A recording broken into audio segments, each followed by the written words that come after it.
Good morning. Please, for record purpose, let us know it. I'm Dr. Adeleke Adesola Kaka, the Medical Director, Federal Medical Center Epe. We discovered that this FMC is already serving the people of Epe adequately and very well, but we now discovered that today is supposed to be blood donation day. So what's happening as regard the blood donation for this hospital? Okay, thank you very much. As you know, the WHO actually designated June 14th of every year as the World Blood Donor Day. And this is to commemorate a life-saving measure by people who are voluntary donors, who actually take it upon themselves to save humanity by making sure that they give their blood freely and willingly without any pecuniary benefit or anticipatory benefit for the sake of humanity. And so every year this is done worldwide. So in Epe here at Federal Medical Center, where the Blood Transfusion Committee has actually stated a program for the week from 12th to 18th of June 2025 to commemorate this day, and then to actually also appreciate our regular donors and to create awareness within the community and to encourage others to actually come forward to actually also be blood donors, to be voluntary blood donors. And so by so doing, we make sure it ensures that there is regular and constant availability of blood product inside, within our laboratory, within our blood bank for the use of our clients that may be in need of it, especially those that are coming for maternity services, some other children that may have conditions that require them to be transfused, even adults, road traffic accident victims, and all that, trauma patients that may be in need of blood. So these are avenues through which we actually get blood and we get to restock the blood. So most people believe that they are skeptical about donating blood because they feel that the donors or FMCs normally sell those blood whenever people are in need. So they feel like, why should I donate blood freely? Then when it comes to time of use, it is being sold out. What's your take on this, sir? Well, thank you very much. As you know, that the Federal Medical Center actually took off from the erstwhile General Hospital. Well, that notion has been on and is not limited to Epe community. It is a national issue. It's born out of, sometimes it's born out of ignorance, sometimes it's just out of concern or feeling. But I can tell you that even before we came on board, while the SY management of General Hospital were here, they've actually been able to do a lot of community engagement, community awareness, especially with the youth, in collaboration with the youth group, the Youth Council of Nigeria, Epe Division, Epe chapter. And they've been able to enlighten the people that, well, things of that nature should not occur in this hospital. And I can assure you, and they've been quite cooperative even before we came on board. And when we came on board as well, they've been quite cooperative. They've been collaborating with us, and we are quite grateful to them for their understanding, and they've been spreading the message. They are also part of, for you, so that you can know, they are also members of the Blood Transfusion Committee, the larger community group they are in. So they are able to also monitor the process by which the blood they donate, we can track. Those blood can be tracked to even the client that use them, the end users of those blood. So there is no question of blood being sold, So even if they are asked to pay, the only thing they pay for is the screening.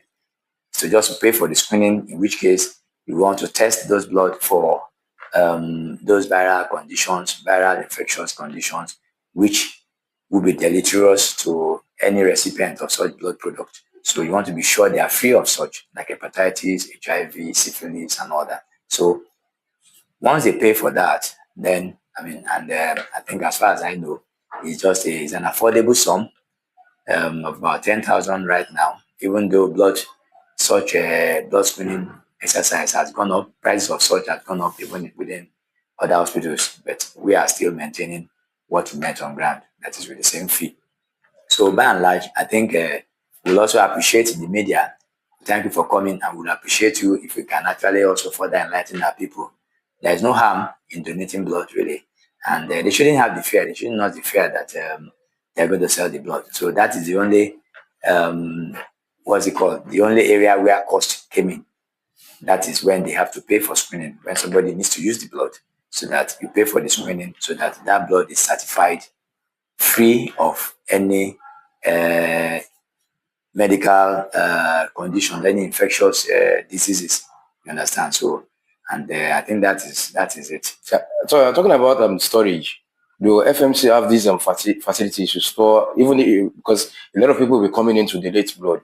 Do FMC have the facility to store these bloods? Yes, we have blood banks, we have functional blood banks, and that is where blood are stored. Normally, that's where blood products are stored. So we have blood bank, functional blood banks, and that's where they are stored. And storage, I mean, it doesn't, it's not as if it gets spoiled just like that. You have like 4 to 6 weeks, depending on what is used, what preservative is used for, that's contained in the bag. So, and therefore, so that's like, that gives you some time. Within 4 weeks, the usage is also just as they come. You find sometimes you have a client who will need like 10 units of blood, 5 units of blood, depending on the condition, and they are given. Except if we now get a situation where we have a dire shortage, then the person may not get up to that. But as much as possible, our lab have been very, very active about that. They've been up and doing, and they make sure that they provide such blood when they are needed. And I mean, we thank the community who have also been very, very participatory, and they've been very cooperative. But sometimes when emergency come like that, you just put a call through to some of these donors, some of the regular donors, especially when you have rare blood group, like negative blood or negative blood and all that. So you put the call through and you find out they respond, and they come around and give the blood, and the blood is used to save life. So we want to use this occasion to thank all lifesavers, because I mean, blood givers are lifesavers. And we appreciate it. So talking about eligibility, sir, because some people feel like they donate blood, what are the things people need to know before coming in terms of eligibility? Well, eligibility, they have to just be adults, 18 to, I think, up to 60 or thereabout. We don't want the elderly. Usually the elderly are exempted, and children are not also permitted to donate blood. But outside that, anybody within that age range can actually donate blood. Now, it is not by your body build or exactly. by looking at you, how well fed you are, that determines whether you're able to donate blood. There will be a preliminary test. They will check a blood. There will be a blood test to see the level of your own blood. Because it's only when you have that you can give. Yes. You can't give what you don't have. So when they test that and they are convinced that, okay, the level of your blood is adequate for you to give 1 unit of blood, then that is when they proceed. And they will also test your blood to make sure that, like those tests that I talked about, to make sure they screen you for hepatitis, for HIV, and all the rest like that, so that we are sure that the blood, before they even bleed you, even if you are qualified, that in terms of blood level, if they screen you for those infectious diseases, if you are positive for any, you are not going to be bled. They are not going to accept your blood. We won't bother taking blood from you. So we'll just tell you, and then we'll refer you to where you get care. You understand? On such condition. But otherwise, once you pass those tests, it means you are fit to donate blood. And you can donate 4 times a year, depending on your blood level. So they're going to check you each time. So it's not like they just take blood and you feel that, oh, it's like taking 1/10. What they are taking is like 1/10 of what you got, what you and I have in our system. So, and within a short period, within 3 months or so, it's replenished. The body replenishes it, and then you are back. And it keeps you healthy when you actually even donate blood. So that you don't just have the blood there, it's just there. And then some people have very high level, they don't even know. And it gives them some symptoms also. You can give a condition that is not healthy. Sometimes you may have blurry vision and all that, even as a result of very high blood level. So such people will benefit from regular donation of blood, and they know that they keep healthy, and they're also saving life by doing so. So it's a win-win situation. Thank you very much, sir. As I'm talking about timing, I mean duration, because when me love your jammy, Lord Joko, General Hospital, go and fair donate blood. Hope it's not time taking. No, it doesn't take time. Like if they come within this period now, I mean, people are going to be available. There are dedicated staff that will actually attend to them. So it just takes them to they will do the initial testing, like I said, and then once they pass that, the test comes out within a few minutes, and then once they pass the test, they go on to the new blood. They collect the blood from them. It takes about, I'm sure, probably about 15, 20 minutes. They should be done once they decide to take the blood. Thank you very So, much. majorly, what are the benefits of donating? Yeah, the benefits are, I mean, I've mentioned one or two of them just now. It helps you to make your blood replenish, so there's renewal. It's like somebody who has bled, you know, your marrow gets active. That is the manufacturing house, you know. Once you draw out some, so it gets into action to build up, to produce some more blood for you. So, and that's the renewal process. So, and then aside from that also, it also prevents you from having blood clots unnecessarily, you know, because I mean, it makes your free flow of blood. Once you have that, if you don't have excess of it in your system. So those are things that, and those that have hypertension too, they can feel better when they have their blood is just at the optimal level, rather than just having excess, and then you're not making use of it, and you're not giving it out to save life. So I mean, the benefits are just too they are much. Okay, so to put the record straight, sir, you know, if you are calling people to come and donate blood and they are nursing grudges against the hospital, it should not be fine. So I want you to talk on the pricing in this FMC now, because some people outside there saying they have turned into private hospital, the amount being charged is so expensive. Could you please shed light on the pricing now? Yeah, well, like we've said even at inception, that the mandate we got is that for the people of Epe, especially in this area, because we know what they benefited from General Hospital previously and what the Lagos State government has done, in particular to make sure that access to care is easy for them, and they access care at a very affordable rate. We have decided that we will not increase the rate of any of our tariff. It's the same tariff, to put the record straight, it's the same tariff that General Hospital Epe were using, that we actually took over and we're using. And that's what we're using. At least for some time to come, that is what it will be. But nevertheless, we must also understand that, I mean, there's nothing that is really that static, because cost of running hospitals, like consumables, things like that, prices do vary. Prices go up and all that. So, and then you also look at it that even electricity, we all know you are from this area and you've been here much longer than we are. So you know that there's no electricity here. We've been relying solely on generator, diesel, and we know diesel doesn't come that cheap to run generator for almost 24 hours a day, really, you know, in a way. But we just do some downtime where we augment it with solar, one or two solar panels that are available. So you find out that, I mean, the cost of running might actually be quite exorbitant. So we look at it that people should understand that maybe after about a year or thereabout, there may be need to actually review. It depends. But if we have enough support from government in terms of those other areas, so those overhead and all that, then we might be able to sustain it for longer than that, which will be to the benefit of the people. Okay, another thing being said among the public is that the issue of staff, that the general hospital, since it has this general hospital has metamorphosed into FMC, there's shortage of staff. How is this? Well, you know that shortage of staff is not limited to any hospital in this country. Whether you talk about Lagos, whether you talk about even in our teaching hospitals, every health institution is plagued with shortage of staff because of the Jackpot syndrome, and it is something that is ongoing. Although the government is trying to stem it using different methods, using different avenues to actually encourage people to stay back.